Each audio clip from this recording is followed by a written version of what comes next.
Hello. Hello. सत्साई जी। सतसाहिब जी। Hello. हाँ जी, सतसाहिब आप बोलिए। आप भैया पवन दास बोल रहे जी। हाँ जी, हाँ जी। भैया मेरी ऑडियो वीडियो तो डालियो ना, मैंने सत्संग लिया था जी। भैया। मैं वैसे तो ना मैंने वहां से लिया था, नाम केंद्र से। हम्म। हो गए भैया 1.5 साल हो गए मेरे को। हम्म। और भैया वैसे तो कोई दिक्कत नहीं है भैया, मेरी उस तरह ना मेरी बुराई नहीं छूटती है, मैं बीड़ी पीऊँ भैया। हेलो। बीड़ी तो छूटनी चाहिए भाई। भैया मैं बहुत कोशिश करूँ गुरु महाराज की आज्ञा, अपनी गलती भी मान लूं, पर कुछ नहीं होता भैया। और मेरे आदमी बहुत ताने दे है मुझे, कमा खा, वो कर, अपने बच्चों का पालन पोषण अपना आप खुद कर। एक तो मेरे जीवन में हुआ है, इससे बढ़िया तो जिंदगी खत्म कर ले, वो ठीक है। कुछ नहीं है इस दुनिया में। दुनिया में तो भगवान है, इससे बड़ी चीज और क्या चाहिए। आज तो दुनिया में भगवान आया हुआ है बहन जी।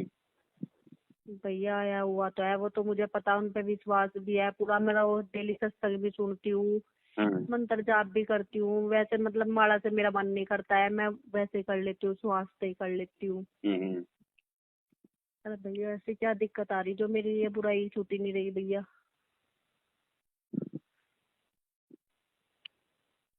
नाम कब लिया था?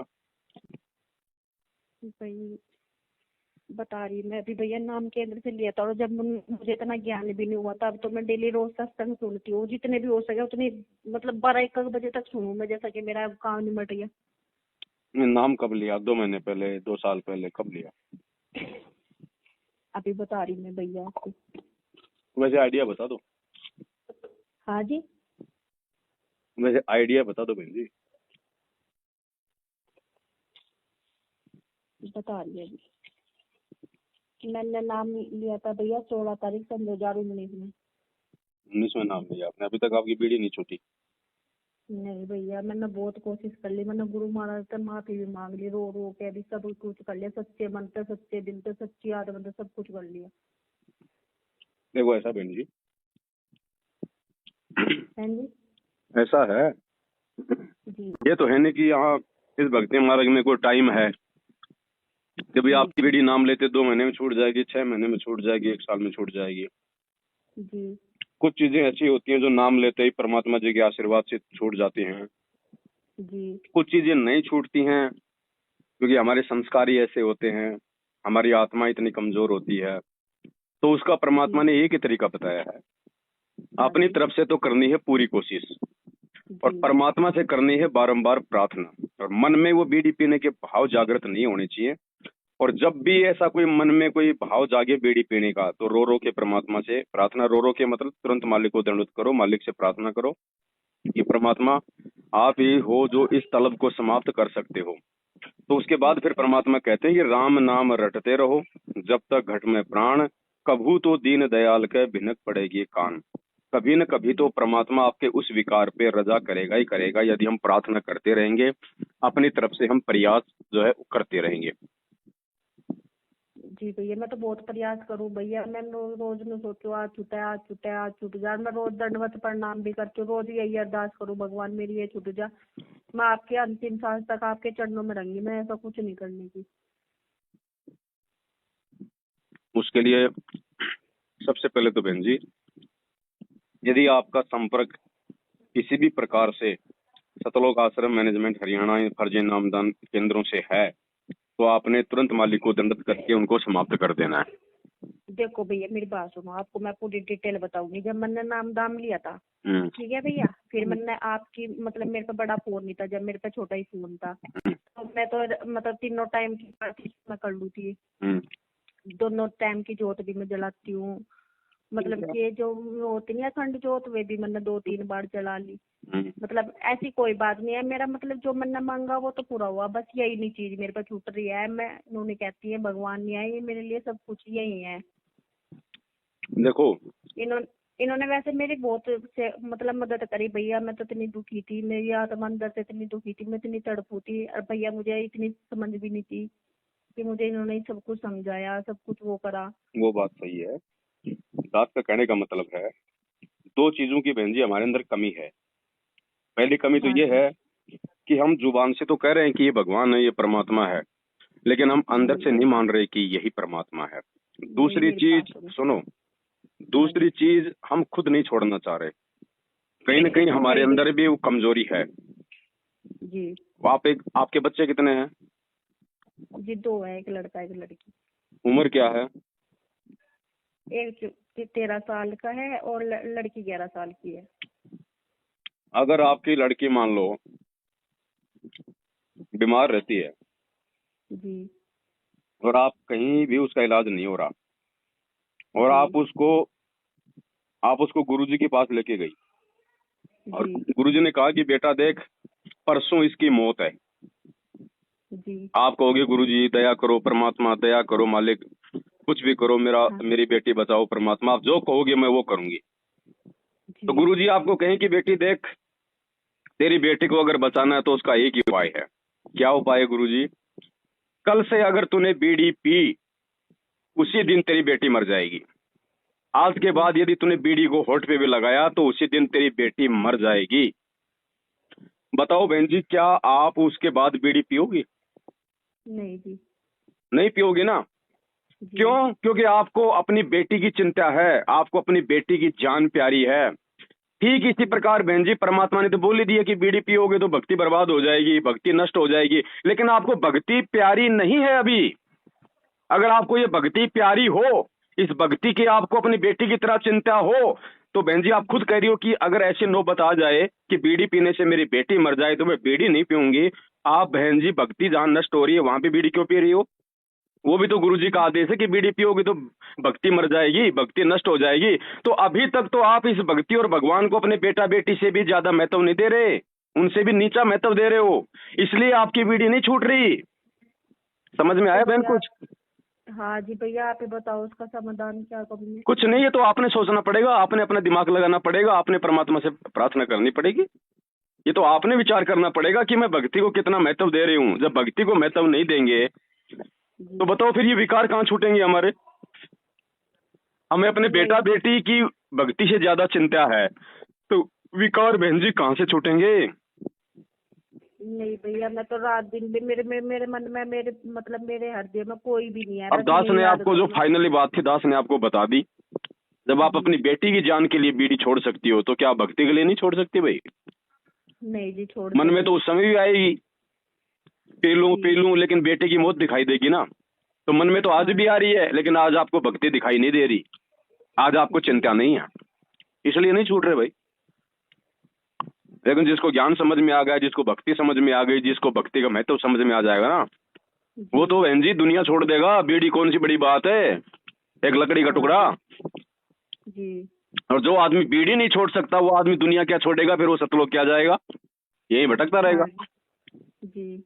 तो अब ये तो आपके ऊपर है, आपके आत्म बल, आपके आत्मशक्ति, आपके आत्मविश्वास के ऊपर है कि आप कितना गुरुजी पे विश्वास करती हो, कितना आप गुरुजी की आज्ञा का पालन करती हो, कितने आपने सत्संग सुने, सत्संगों को आपने कितना अपने अंदर आत्मसात किया है। बहन जी और कोई तरीका नहीं है दुनिया में, कोई दवाई देके नहीं छूटेंगी ये चीजें ज्ञान समझ में आने के बाद छूटेंगी, भक्ति का महत्व समझ में आने के बाद छूटेंगी। अच्छा जी। तो ये तो आपका अपना विषय है बहन जी, इसमें ना मैं कुछ कर सकता ना इसमें परमात्मा कुछ कर सकता। परमात्मा ने जो भी लेना था देना था हमारे को दे दिया बहन जी, इससे ज्यादा परमात्मा जबरदस्ती नहीं करता किसी आत्मा के साथ में। अगर ऐसे मालिक ने दुनिया के विकार छुड़वाने होते आशीर्वाद दे दे के, तो बहन जी फिर परमात्मा ने सत्संग करने की क्या जरूरत थी, मंत्र लेने की क्या जरूरत थी? फिर वैसे ही परमात्मा सबके छुड़वा देते। हाँ जी। और यहाँ आने की क्या जरूरत थी? जब सतलोक में बैठे बैठे उसने हमें यहाँ भेज दिया, आज सतलोक में बैठा बैठा हमें वापस भी ले लेता। आज यहाँ पे संघर्ष करने की क्या जरूरत थी परमात्मा को? लोगों की गालियां खाने की क्या जरूरत थी? इन चीजों को समझो बहन जी, आपने अपने अंदर दृढ़ता लानी पड़ेगी कि नहीं पीनी तो नहीं पीनी, चाहे मर जाऊं। और फिर क्या भगवान फिर मरने देता है क्या? नहीं जी। तो ये तो आपके अपने ज्ञान की कमी है बहन जी, आपके अपने संघर्ष की कमी है। इसमें दूसरे को आप कुछ नहीं कह सकती बहन जी।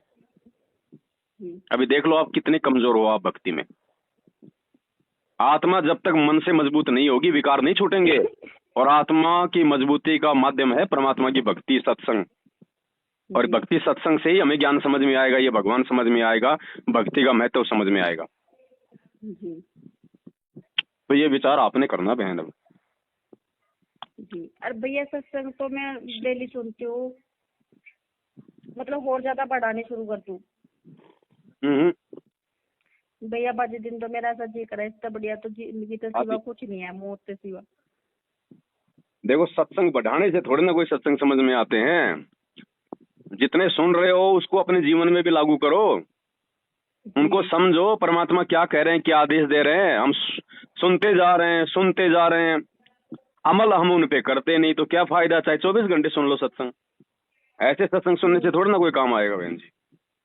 नहीं भैया, ऐसे तो सत्संग साधना टीवी पे आता है ना रोज। हाँ जी। तो साधना टीवी चैनल का जो स्टाफ होता है 50-100 आदमियों का, वो भी रोज सुनता है। और पिछले 7 साल से सुन रहे हैं जब से बरवाला कांड हुआ है। नाम एक ने भी नहीं लिया। क्यों? क्योंकि वो अपने धंधे के लिए सुन रहे हैं सत्संग, कि बीच में कोई दिक्कत ना हो जाए, सत्संग बंद ना हो जाए। वो आत्म कल्याण के लिए नहीं सुन रहे, वो अपने धंधे के लिए सुन रहे हैं। ऐसे ही बहन जी, जब तक हम लोग अपने आत्म कल्याण के लिए परमात्मा के सत्संग सुनना शुरू नहीं करेंगे, तब तक ये विकार नहीं दूर होंगे, तब तक परमात्मा हमें मोक्ष वाले मार्ग पे नहीं सही ढंग से हमारे को बैठाएगा। ऐसे तो दुनिया सुन रही है सत्संग। हाँ जी, ऐसे सत्संग सुनने से कुछ नहीं होता जी। सत्संग सुनो गुरु जी को भगवान मान के और अपने मोक्ष के लिए, तब वो सत्संग समझ में आएंगे। ऐसे तो गुरु जी के परिवार को 27 साल हो गई सत्संग सुनते हुए, एक अक्षर तक उनकी समझ में नहीं आया आज जी। ये बात है भैया ये जो भोग लगाते हैं किस तरह लगावे ये भैया, मेरे को इतना पता नहीं है, क्योंकि मैं किसी पे फोन नहीं करती ना, मैं कहीं आश्रम में जाती, मैं कहीं नहीं जाती, अपने घर भक्ति करूँ, अपने घर सत्संग करूँ। देखो जैसी आपकी श्रद्धा, आपकी इच्छा है। हाँ जी। थोड़ा सा देसी घी का हलवाराम बनाओ, 2 चम्मच बना लो, 1 चम्मच बना लो, ठीक है। और गुरु जी की भोग की आरती है, छोटी भी है बड़ी भी है जी। छोटी आरती में सबसे पहले हम लोग मंगलाचरण करते हैं, उसके बाद परमात्मा से अरदास करते हैं कि हे परमपिता परमात्मा, सतगुरु रामपाल जी भगवान, आप जी का भोग प्रसाद तैयार है, अपनी पवित्र रसना से इसे पवित्र करने की कृपा करें। परमात्मा भोग प्रसाद बनाते समय, लगाते समय हमसे कोई त्रुटि हो तो हमें माफ करें। उसके बाद मालिक का एक शब्द है, जो भक्ति बोध जो है ना, जो आरती करने वाली पुस्तक, उसमें लास्ट में जो अनदेव की आरती है, अनदेव की आरती में भोग की आरती लिखा है। भोग की आरती के लास्ट में एक शब्द है परमात्मा का, आज लग्या साहिब को भोग दीन के टुकड़े पाने का। हाँ जी। बस वो शब्द गा दो साथ में, परमात्मा का भोग लग गया मालिक को, उठा के उसको अपना ग्रहण कर लो। बस ये चाहे आप रोज कर लो, चाहे आप सप्ताह में लगा लो, जैसे आपकी इच्छा है वैसे कर लो भैया। हलवाई बनाना। देखो परमात्मा को तो देसी घी का भोग लगे, अब देसी घी में चाहे आप जो मर्जी बना लो। वैसे तो हलवे राम का ही भोग लगता है परमात्मा को, भंडारा तो खैर अपन रोज बनाते ही हैं। थोड़ा सा हलवा राम बना लो, आपके परिवार में 4 मेंबर हैं, 5 मेंबर हैं, सबको 1-1 चम्मच आ जाए, बस इतना सा बना लो। इतने में क्या लग रहा बहन जी, कुछ नहीं लग रहा। आदमी गुटखा खा के फेंक देता है इतने में तो। नहीं भैया वो बात नहीं है, मैं तो आपको पूछ रही थी ना, मेरे को पता नहीं था ना भैया। मैं तो जिन्होंने नाम दाम दिया था ना मैं उन पर फोन भी नहीं करती अब। पहले तो उनको फोन करोगी तो भी आपको वो कुछ नहीं बताएंगे, उनको खुद को नहीं मालूम। जी भैया, मैं तो मुझे कहते बस भक्ति करती रहो, तब सारी विकार सारे अपने आप को छूट देंगे। जी। और भैया मैं तो अपनी आत्मा से ही, अंदर से ही और अपने हृदय से ही पुकारूं भगवान का नाम, वैसे नहीं मैं पढ़ने मंत्र लेती भैया। और कहाँ से पुकारोगे, परमात्मा तो हमारे साथ में है। परमात्मा कोई जेल में थोड़ी बैठा है बहन जी, परमात्मा हमारे साथ में। मोकू कहाँ ढूंढे रे बंदे, में तो तेरे पास में। जी। तो सबसे पहले तो इनका साथ छोड़ो, फिर गुरु जी को दंडत करके बहन जी मालिक से नई तरीके से समय ऐसा ना मांगो कि परमात्मा आज से पहले जो हो गया सो हो गया, आज के बाद पर, और उस पीढ़ी के मंडल को तोड़ ताड़ के फेंक दो जी। और कह दो कि परमात्मा चाहे कितनी जोर की तलब क्यों ना उठे, मारोगे तो आप मारोगे, जीवाओगे तो आप जीवाओगे, मैं हाथ नहीं लगाऊंगा। जी।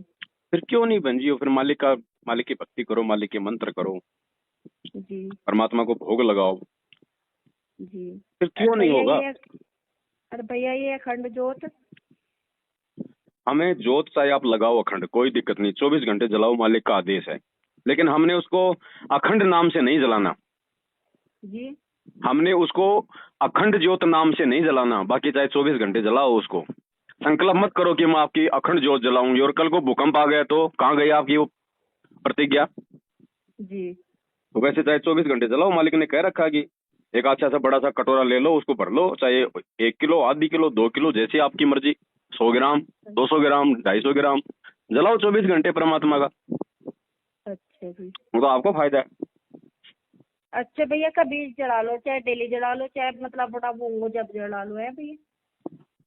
जो तो रोज ही जलानी है, सुबह सुबह जला दो उठ के नित्य नेम करने से पहले। अगर उसमें घी है तो वो जलती रहेगी 24 घंटे, उसमें घी डालते रहो। अच्छा, रोजाना ज्योत नहीं जलानी जी, उसमें घी डालते रहो। अच्छा जी। और जब वो बत्ती हो जाए पूरी जी, तो बत्ती को निकाल के वापस एक डब्बे में रख दो और वापस नई ज्योत लगा दो दोबारा से। अच्छा जी, बस। ठीक है भैया जी। और ये रिकॉर्डिंग है ना बहन जी, हाँ जी, आप ये डालने दो। इस रिकॉर्डिंग से भी परमात्मा आपकी इस विकार पे मदद करेंगे, क्योंकि ये खाली आपकी समस्या नहीं है बहन जी, ये हजारों माता बहनों की समस्या है। अब अगर आपने सुनो, हाँ जी, आपने अगर दूसरे भाई बहनों की रिकॉर्डिंग नहीं सुनी होती तो आप मुझे क्यों फोन करती? नहीं भैया, वो तो बात सही है, पर मुझे ना, मेरे को शर्म लगती है। तो आपका कोई नाव गांव पता थोड़ी है बहन जी इसके अंदर कि आपका नाव गांव पता आ रहा है। आपकी आवाज को कौन जानता है बताओ मुझे। आप कोई सिंगर हैं, आप कोई लता मंगेशकर हैं, आप कोई क्या हैं आप? नहीं जी, हम तो गरीब आदमी हैं। तो फिर क्या दिक्कत है? हजारों माता बहनें सुनेंगी, उनकी भी समस्याओं का समाधान होगा, तो परमात्मा उसकी सेवा आपको देगा ना। आपकी ऑडियो सुन के अगर किसी के विकार छूट रहे हैं, किसी को समझ में आएगी बातें, तो परमात्मा वो लाभ भी तो आपको देगा ना।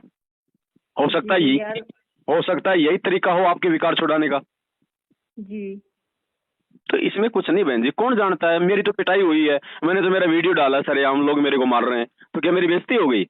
और जब तक हमारे अंदर इज्जत और बेइज्जती है ना, हम भगवान नहीं प्राप्त कर पाएंगे बहन जिंदगी में कभी भी। आज हमारा भगवान जेल में बैठा, उनकी क्या इज्जत रह गई? तो क्या वो भगवान नहीं है? नहीं जी। तो फिर बहन जी काहे की इज्जत बेइज्जती हमारी? अगर हमारी बातों से हमारे भाई बहनों को अगर कोई चीज समझ में आ रही है तो हाँ, तो हमारी सेवा बन रही है। इज्जत बेइज्जती कहाँ से हो गई उसमें? और कल कोई भक्ति नहीं करी और कल को गधे कुत्ते बनेंगे तब क्या इज्जत रहेगी? जी, कुछ भी नहीं। तो फिर बहन जी, ना आपने अपना नाम बताया, ना कोई गांव बताया, फिर क्या मतलब है? किसको पता है? और पता लगे तो 100 बार लगे। विकार किसके अंदर नहीं है? एक सतगुरु रामपाल जी भगवान को छोड़ के ऐसा कौन सा प्राणी धरती पे है जिसमें कोई न कोई विकार ना हो? आप मुझे बताओ। आपसे भी बड़े बड़े विकार हैं। आप दुनिया से छुपा लोगे, भगवान से छुपा लोगे क्या? नहीं, भगवान से तो कुछ भी नहीं छुपता जी। तो बहन मालिक से प्रार्थना करो और ये दृढ़ संकल्प ले लो कि परमात्मा चाहे जान चली जाए, आज के बाद नहीं पीऊंगी तो नहीं पीऊंगी। वो बीड़ी नहीं, ये समझो आपकी बेटी है जी, सब छूटेंगी बहन जी, ये चीजें ऐसे नहीं छूटेंगी। और भक्ति बराबर परमात्मा की। जी भैया, मैं तो अरदास ये भी करती हूँ, मेरे मम्मा जी है ना, जो उन्होंने भी ले रखा है ये सत्संग। उन्होंने तो जब भी लिया था जब गुरु जी यहीं थे, जो सन 2013-14 में ले लिए थे उन्होंने। तो मैं बता देते कि अखंड ज्योत जलाकर अपने घर में सब कुछ करा कर, दंडवत प्रणाम करके भगवान पर संकल्प करा करे कि मेरी बुराई छूट जाए, मैं ऐसा काम ना करूँ, भगवान मुझे अंतिम सांस तक अपने चरणों में लगाए रखना। वो तो सही कह रहे हैं, गलत नहीं कह रहे। हाँ। अखंड ज्योत का मतलब है 24 घंटे ज्योत जलना, उसमें घी डालते रहो, जलती रहेगी मालिक की, आपको फायदा हो तो। जी, है ना जी। अब मान लीजिए गर्मी का टाइम है, आपने कूलर चला रखा है जी। अब कूलर 2 घंटे चलाओगे तो 2 घंटे तो ठंड देगा। हाँ जी। बंद कर दोगे तो गर्मी देगा जी। ऐसे ये ज्योत है बहन जी, इसको जितना जलाओगे उतना ही आपको आध्यात्मिक लाभ मिलेगा, भक्तिमय वातावरण बनेगा, अनिष्ट शक्तियां आपके घर के आसपास नहीं आएंगी, आपके घर में जो है मतलब एक भक्ति का माहौल बना रहेगा जी। जितना जलाओगे उतना फायदा आपको जी। ठीक है बहन। जब गुरु जी कब तक आएंगे वहाँ पे? गुरु जी तो बहन जी आ चुके हैं, गुरु जी तो सबके साथ में। गुरु जी गए कब थे, कहाँ गए थे गुरु जी? नहीं जी, वो तो देखो मेरी बात, तो शरीर परमात्मा नहीं है, वो जो हिसार जेल में बैठा हुआ आपको जो बॉडी है, जो शरीर है, वो गुरु जी नहीं है। परमात्मा कहते हैं देही को सतगुरु कहे यो तो धुंधर ज्ञान, 4 दाग आवे नहीं उसको सतगुरु जान। और हम हैं शब्द शब्द हम माही, और हमसे भिन्न और कछु नहीं। घटी ही में गंगा, घटी ही में यमुना, घटी ही में है जगदीश, मोकू का ढूंढे रे बंदे मैं तो तेरे पास में। और मालिक कहते हैं कि दिल अंदर दीदार दर्शन बाहर अंत ना जाइए, काया माया कहाँ बपूरी तन मन शीश चढ़ाइए। स्वर्ग सात आसमान पर भटकत है मन मूड, और खालिक तो खोया नहीं इसी शरीर में ढूंढ। गुरुजी को जेल में मत देखो, जब तक आप गुरुजी को जेल में देखोगे आप उनको अपने जैसा जीव मानोगे। गुरुजी आपके पास में हैं। आप बहन जी इसीलिए तो आपके विकार नहीं छूट रहे, क्योंकि आप गुरुजी को अपने से दूर देख रही हो। अगर आप ये सोचो कि गुरुजी मेरे साथ में हैं, गुरुजी मेरी हर क्रिया को देख रहे हैं, मैं बीड़ी पीने की सोच रही हूँ वो भी गुरुजी जान रहे हैं, मैं बीड़ी हाथ में ले रही हूँ गुरुजी देख रहे हैं, मेरे सामने बैठे हैं, क्या गुरुजी आपके सामने बैठे और आप बीड़ी को हाथ लगा दोगी? नहीं जी। तो क्यों? आप वो शरीर रूप को तो देख रही हो, लेकिन जो शब्द रूप है परमात्मा का, जो हर जगह विद्यमान है, हर क्षण हमें देख रहा है, हमने वो रूप देखना है परमात्मा का कि परमात्मा 24 घंटे मेरे साथ में है, मुझे देख रहे हैं मैं क्या कर रही हूँ, क्या खा रही हूँ, क्या पी रही हूँ, क्या सोच रही हूँ। तब बहन जी हम डरेंगे परमात्मा से। हम गुरुजी को जेल में बैठा हुआ देखेंगे तो हम जिंदगी में भक्ति नहीं कर पाएंगे। और कल को परमात्मा जेल से सतलोक चला गया तो फिर तो सब लोग भक्ति छोड़ देंगे कि गुरुजी तो गए, ये लो जी ये लो, हमें तो ना सार नाम मिला, ना सतनाम मिला, ना सार शब्द मिला, ये लो जी गुरुजी तो गए सतलोक। अरे वो तो उसका तो एक पाँव सतलोक में, एक पाँव इस धरती पे 24 घंटे रहता है, वो तो सेकंडों में जाता है, सेकंडों में आता है। मालिक कहते हैं पहुंचूंगा क्षण एक में जन अपने के काज। वो कहाँ नहीं है, वो सतलोक में भी बैठा है, वो जेल में भी बैठा है, आपके घर में भी बैठा है, सब भक्तों के घरों में बैठा है, अनुपदेशियों के पास भी वही परमात्मा है, गधे कुत्ते सुअर के पास भी वही परमात्मा है। कहाँ नहीं है वो? जी सॉरी मैम। तो परमात्मा को अपने पास मानो बहन जी, जेल में मत देखो परमात्मा को। जो जेल में देखता है वो महामूर्ख भगत है जी। ऐसे विकार नहीं छूटेंगे। हाँ नहीं भैया, ऐसा भी होता है जैसे कि मैं जब मतलब ज्यादा सच्चे मन से सच्ची आत्मा तो वो करती हूँ ना हृदय से, तो ऐसे होता है जैसे कि गुरु महाराज जी मेरे दूर खड़े, जैसे मैं खाना बनाती हूँ भाई, मतलब एहसास तो हुआ है कि यहाँ भी है, मतलब उनका रूप पूरा दिख हो जावा है मुझे। बस वही असली गुरु है। जो एहसास आपको हो रहा है ना कि गुरु जी मेरे पास में है, वो ही असली गुरु है। अच्छा, जैसे कि मैं पढ़ती हूँ और ऐसे लगा जैसे मैं कहीं देख रही हूँ, ऊपर देख कर जिस तरह बाहर पढ़ते हैं हम, जैसे आसमान में देख रही जो गुरु महाराज जिस तरह खड़े हैं, जिस तरह इसमें किताब से में खड़े नहीं है, वो एक मतलब ऊपर दोनों हाथ से कर आशीर्वाद दे रहे। हाँ जी हाँ। मतलब एहसास तो मुझे होना है कि मेरे साथ में ही नहीं, पर सामने तो नहीं आते ना। बहन जी जब जरूरत होगी जब आएगा सामने।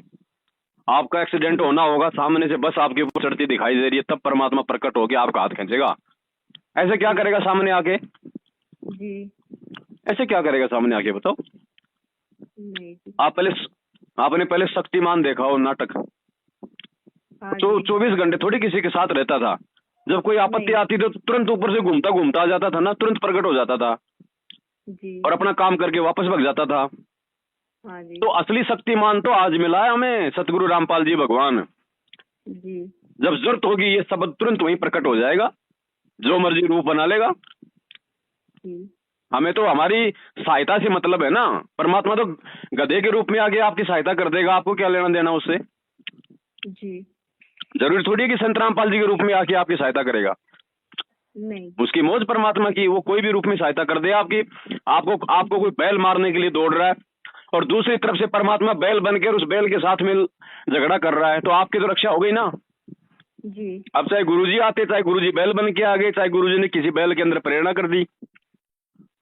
भैया जो ये संकेत होता है, ये इसका मतलब ये है कि भैया अब ये गुरु महाराज जी हमारे साथ ही है। ये जो संकेत जो होते हैं ना, जो प्रेरणा होती है, जो भक्ति की जो अच्छी प्रेरणा जी, वो गुरुजी का ही रूप है। क्योंकि जो गलत प्रेरणा होती है वो करता है काल। जैसे आपको बीड़ी पीने की प्रेरणा हो गई, हाँ जी, ये कौन करता है? मन करता है। गुरुजी क्या कहते हैं संध्या आरती में? या तन में मन मूर्ति देखो, यानी ये जो शरीर है ना तन, इसमें मन की मूर्ति देखो, यानी इसमें मन को खोजो कि काल कहाँ है। तो जैसे आपको बीड़ी पीने की प्रेरणा हुई, तो बीड़ी तो परमात्मा ने मना कर रखी है। परमात्मा के वचन को यदि कोई तुड़वा रहा है, कोई यदि ऐसी प्रेरणा कर रहा है, तो वो कौन है? काल। कि भाई ये काल है। वो भी प्रकट नहीं होता सामने, वो भी प्रेरणा करता है। तो जब भी कोई ऐसी कोई गलत प्रेरणा होती है, कोई गलत काम करने का विचार हमारे मन में आता है, तो वो क्या है? काल। उसकी बात नहीं माननी। और कोई अच्छी प्रेरणा होती है कि भाई मंत्र कर ले, सारा दिन हो गए 4 मंत्र भी नहीं करे, वो परमात्मा की प्रेरणा है। अरे आरती का समय हो गया, वो परमात्मा की प्रेरणा है। कोई अच्छी सोच है, अरे गुरुजी की फोटो बनवानी है, वो गुरुजी की प्रेरणा है। तो वो जो अच्छी प्रेरणा है, जो भक्ति मार्ग की, गुरुजी क्या कहते हैं नित्य नियम के लास्ट में जो आता है ना, गैबी ख्याल विशाल सतगुरु, उसमें एक जगह क्या आता है, शब्द निवास आकाशवाणी यो सतगुरु का रूप है जी। तो उसके सरलार्थ में गुरुजी कहते हैं कि भक्ति से संबंधित जो अच्छी प्रेरणा होती है वो गुरुजी का ही आदेश और गुरुजी का ही रूप समझना चाहिए। हाँ जी। परमात्मा का तो कोई भी रूप बना लेगा बहन जी, जरूरी थोड़ी परमात्मा इसी रूप में है। जी भैया। अब आपके हमारी बात हो रही है तो ये कौन करवा रहा है? मेरी औकात है कि मैं आपको समझा दूंगा? नहीं। तो ये परमात्मा ही हम दोनों के बीच में ये मतलब संवाद करवा रहा है। तो हाँ, जो विचार हैं वो विचार ही परमात्मा है। आप अलग हो, मैं अलग बैठा हूँ जी। और परमात्मा ने मोबाइल को माध्यम बना दिया, आपस में हमारी बातचीत हो रही, हमारे शब्द एक दूसरे के पास जा रहे हैं, वो शब्द ही परमात्मा है। अब उस शब्द का कोई रूप है, कोई दिखाई दे रहा है? नहीं। लेकिन फिर भी हम समझ रहे हैं जी। तो जैसे बहुत सारे लोग कहते हैं ना कि परमात्मा 52 से बाहर है, परमात्मा 52 अक्षर से बाहर है जी। वो ऐसे बाहर है परमात्मा। अब आप और मेरे बीच में कोई नहीं है, ना कोई शब्द उठते हुए दिखाई दे रहे, ना आते हुए दिखाई दे रहे, लेकिन फिर भी आप समझ रही हो, दास समझा रहा है, वो बीच का जो वो तरंगे हैं, जो विचार है, वही 52 से बाहर है, 52 अक्षर से बाहर यूं होता है। तो वो जो अदृश्य जो विचार है, जो तरंगे, वही परमात्मा है। आप समझ रही हो, दास समझा रहा है, मैं कहाँ बैठा हूं, आप कहाँ बैठी हो, वो बीच का जो काम कर रहा है वो परमात्मा है जी। तो इस प्रकार से बहन जी हमारे ये विकार छूटेंगे, अन्यथा नहीं छूटेंगे। जी। और कुछ हमने भी प्रयास करना पड़ेगा बहन, जी। हमने प्रयास करना पड़ेगा बहन। जब तक हम अपने बच्चे को स्कूल नहीं ले जाएंगे, नाम नहीं लिखवाएंगे, कॉपी किताब नहीं दिलवाएंगे, ड्रेस नहीं सिलवाएंगे, जूते नहीं दिलवाएंगे, बच्चा कैसे स्कूल में जाएगा, बच्चा कैसे पढ़ाई कर लेगा? आप उसको जन्म देते छोड़ दो कि जा स्कूल में, कहाँ जाएगा, उसको पता ही नहीं। जी। तो इसी प्रकार से कुछ प्रयास बहन जी हमने भी करना पड़ेगा, तब ये आत्मा आगे बढ़ेगी। जी। ऐसे नहीं छूटेंगे। प्रयास तो मैं देखो भैया, प्रयास तो मैं बहुत करूँ, पर जब मैं पी लूँ तो बहुत दुखी हो, मेरी आत्मा बहुत दुखी हो, मैं बहुत। देखो मन करवा देता है ना, जो बुरे काम है वो मन करवा देता, फिर मार पड़ती है इस आत्मा को। जी। हमने नहीं सुना, वो पहले एक गुजरी थी, वो दही का मटका सर पे लेके जा रही थी, एक कौवा और एक हंस दोनों दोस्त थे, तो कौवे ने कहा कि आ जाओ आज तो हम जो है कि दही खाएंगे। तो वो कौवा क्या करता था, वो दोनों साथ साथ उड़ रहे थे, वो गुजरी के ऊपर, मटके के ऊपर। कौवे ने क्या किया, दही में अपना चोंच दिया और लेके दही वो दूर भग गया। उसको पता था कि थोड़ी देर में मार पड़ेगी। आत्मा बेचारी थी भोली, वो हंस बेचारा भोला था, उसने सोचा मैंने तो कोई गलत काम किया नहीं, इसलिए मुझे कौन मारेगा। अब गुजरी ने देखा भैया ऊपर से कोई पक्षी है और वो मेरा दही खा रहा है, तो उसके हाथ में सोटी थी, डंडा, उसने ऊपर मारा तो बेचारे हंस को लगा और वो मर गया। तो आत्मा बेचारी भोली है बहन जी, आत्मा कोई गलत काम नहीं करती। हंस कभी चोरी नहीं करता, हंस कभी भी लैट्रिन नहीं खाता, हंस कभी भी घोंगे मछली नहीं खाता, ये कौवा खाता, ये मन खाता है। और ये शरारत करके उड़ जाता है, ये बीड़ी पिला के आपको कुप्रेरणा करके ये उड़ जाता है, और फिर रोती कौन है? आत्मा। वो हंस रोता है फिर। तो हमने पहचान करनी पड़ेगी कि ये कौवा कौन है, हंस कौन है, जो गलत विचार आ रहे हैं वो कौन दे रहा है जी। तब बहन जी हम, और जैसे ये गलत विचार आए तो तुरंत आप सतर्क हो जाओ कि परमात्मा काल आ गया घट में, तुरंत मालिक के आगे दंड करके प्रार्थना करो कि परमात्मा दया करो।